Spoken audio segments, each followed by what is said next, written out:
channel. If you're new to my channel, I'm just a girl who likes reading romance, fantasy romance, paranormal romance, any kind of genre of romance in general.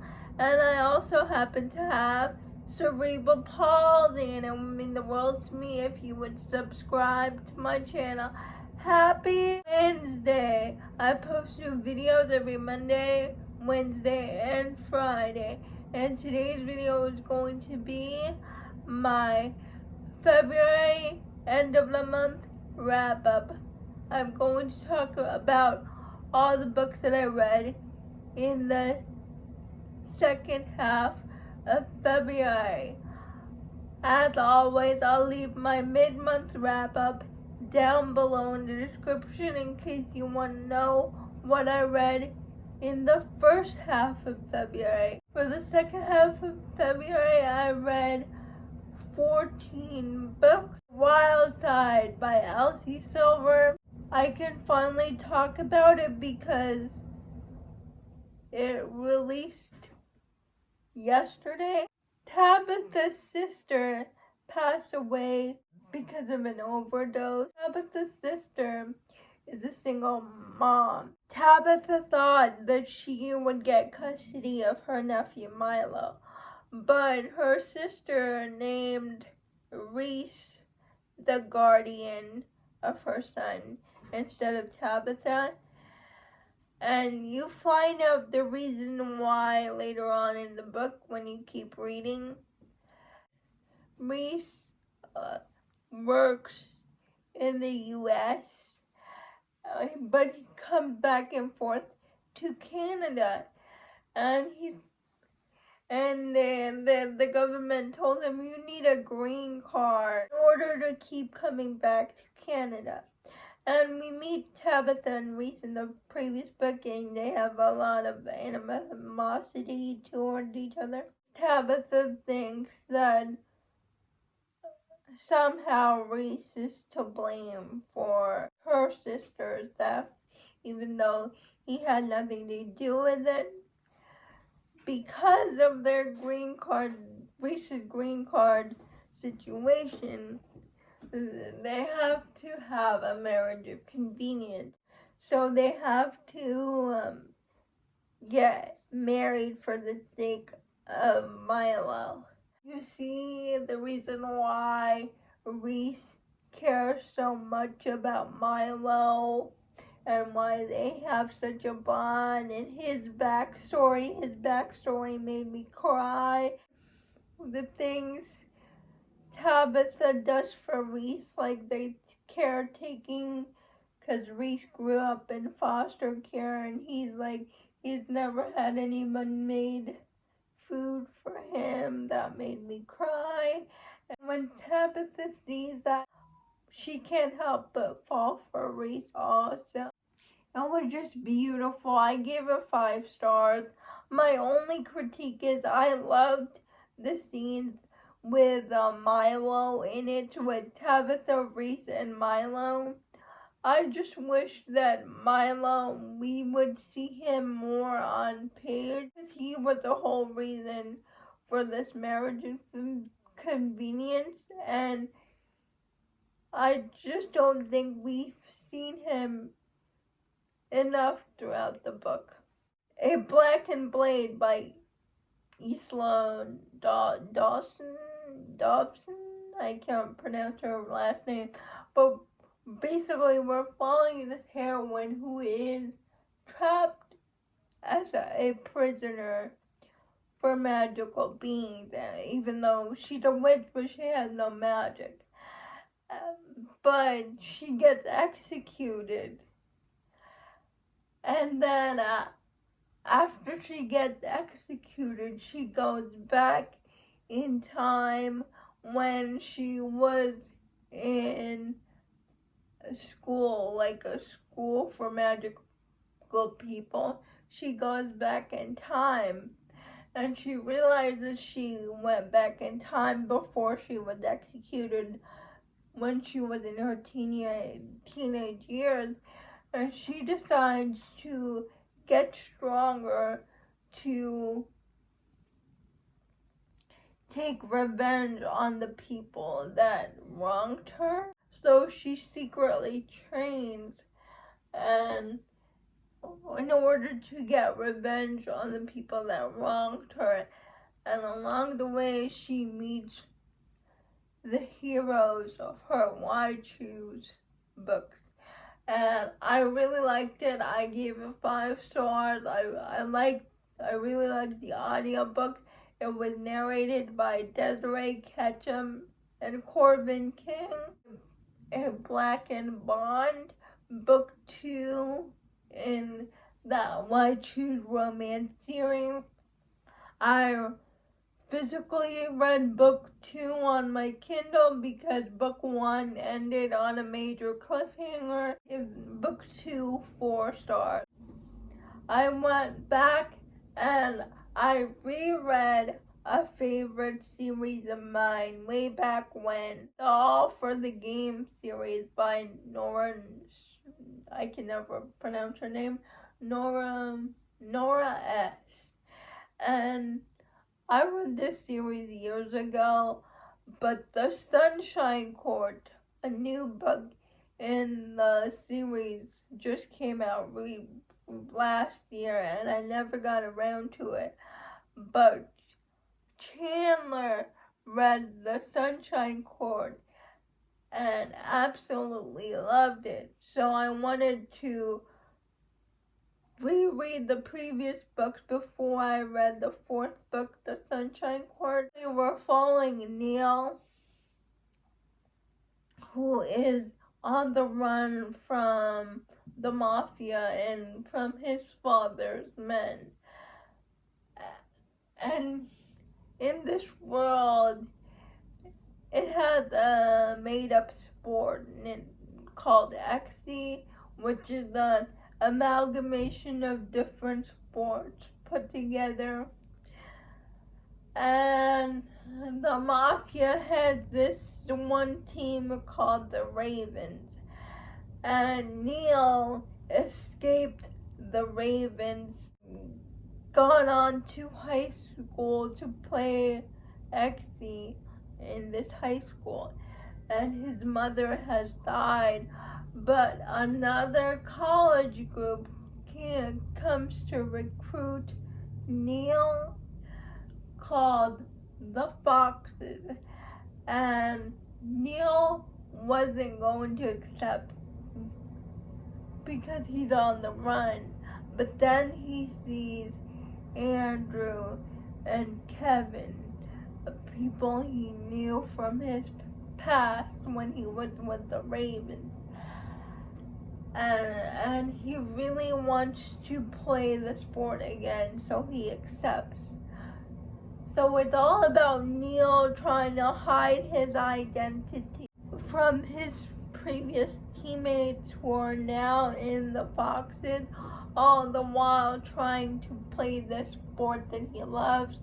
Book 1, The Foxhole Court, and I gave it 4 stars. Book 2, The Raven King. It's where they all find out about Neil's identity and whether he wants to be honest with his teammates. And I gave that book 4 stars. Book 3, All the King's Men, is like a conclusion to Neil's story. And I also gave that book 4 stars. And the newest book, book 4, The Sunshine Court, we follow Jean, who was from the Raven team.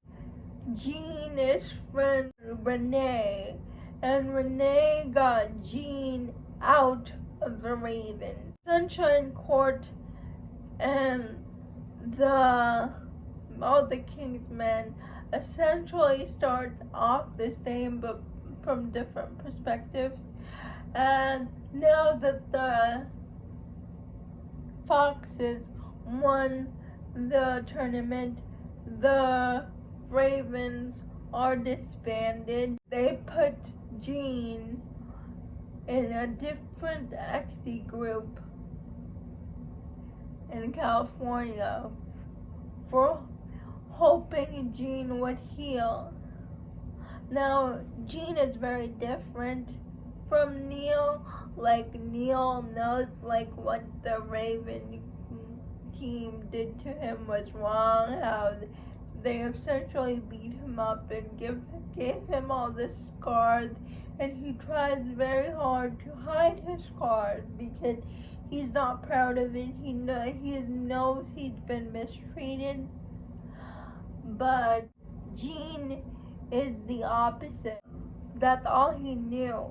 Like, the bad treatment is all he knew. The scars is all he knew. So the beatings is all he knew. So he's basically detached himself from emotions and doesn't care if people find out about his scars, because he just lets it all hang out there. Like, he's been brainwashed to see that's normal. His new team tries to help him see that that it's not normal. They try to get him to open up.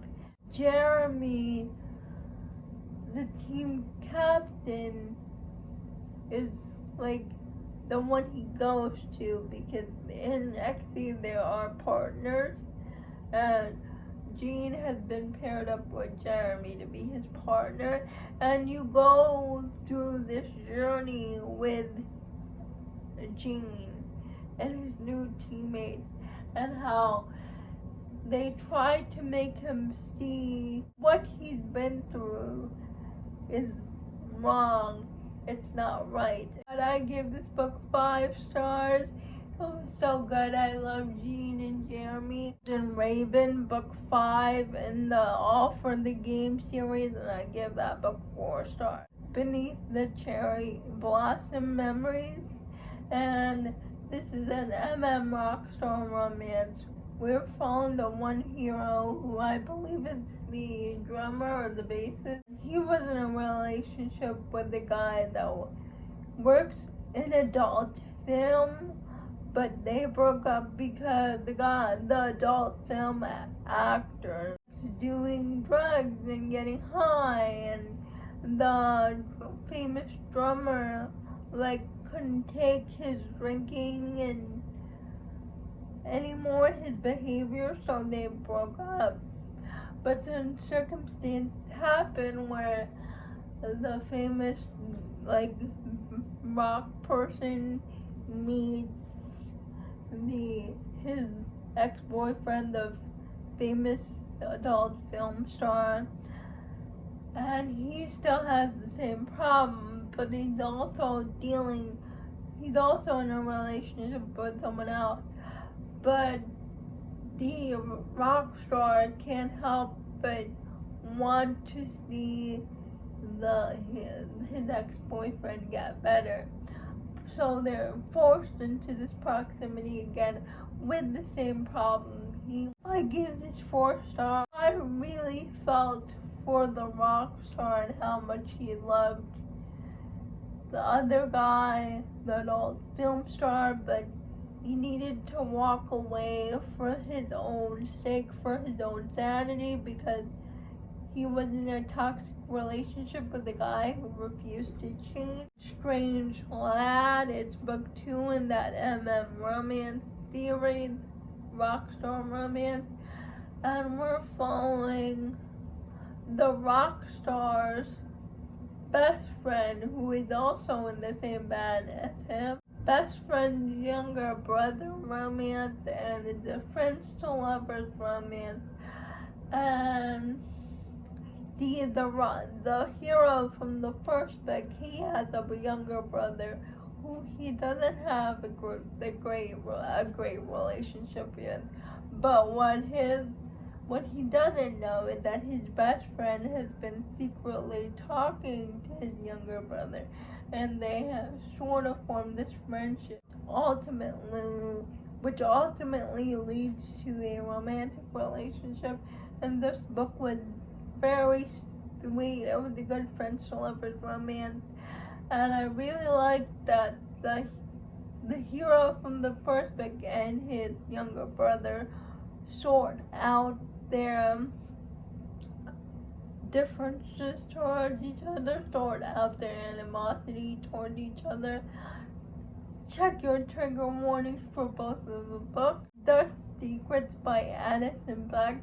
It's an romance. Find this hero who's in the process of getting divorced from his wife. This is also an age gap romance. And he runs a religious camp.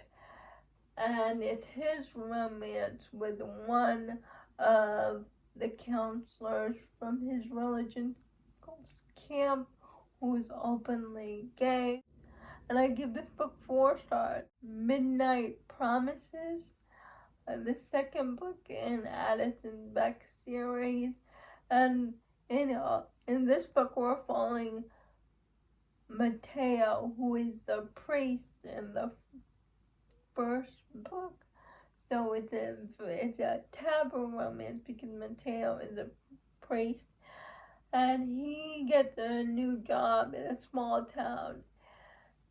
There he meets Theo, and Theo is married, and they start to form a friendship and develop romantic feelings for each other, but it's very taboo because he is a priest, so they can't cross the line. Their feelings for each other, they can't deny, so eventually they do cross that line. I really like this book. I gave it 5 stars. It is a very taboo, read at your own risk of regret. And basically we're following this family of like 4 brothers. Deals with a tragedy because their 5th brother died in a terrible accident when they were teenagers, and they have never been the same. So the first book follows the oldest brother who's at this camp, whose dream is to fix this camp so his brothers can come back. All their dreams when they were little, the brothers, is to fix up this camp and make it special. But since the tragedy happened, all the other brothers left town, and his dream is to fix up this camp so his brothers can come back. And it's his romance with the financial person, one of the camp. They had a thing. She confessed her feelings to her boss, the oldest brother and the owner of the camp, but he pushed her away. So she leaves. 1 year later, she comes back, engaged, and she has to help the camp with her image. And the hero and the heroine have to confront their feelings for each other. I give this book 3 stars. Moment in time, and here we're following the hero from the previous book, the second oldest brother in the family, and he gets his romance with his best friend, who they had a strained relationship with because they were best friends, but before they can be a thing, the tragedy with his brother happened. She chose to have a relationship with the hero's other friend instead of the hero. So their best friend relationship is fractured because she chose somebody else instead of the hero. But years later, he comes back to town to help his brother because their other brother got into an accident as well. So he comes back to town to help his brother with the camp and his other brother Heel. And he meets the heroine again when the heroine is at a dancing club, and she has to quit the club for a reason, and the hero gives her a job at the camp, and it's their second chance romance. And I give this book 5 stars. I really liked it. Those are the books that I read in the second half of February. Please let me know if you have read any of these books. I would love to know. Please like, comment, and subscribe to my channel. Liking this video would help me out a lot. And I'll see ya Friday. Bye.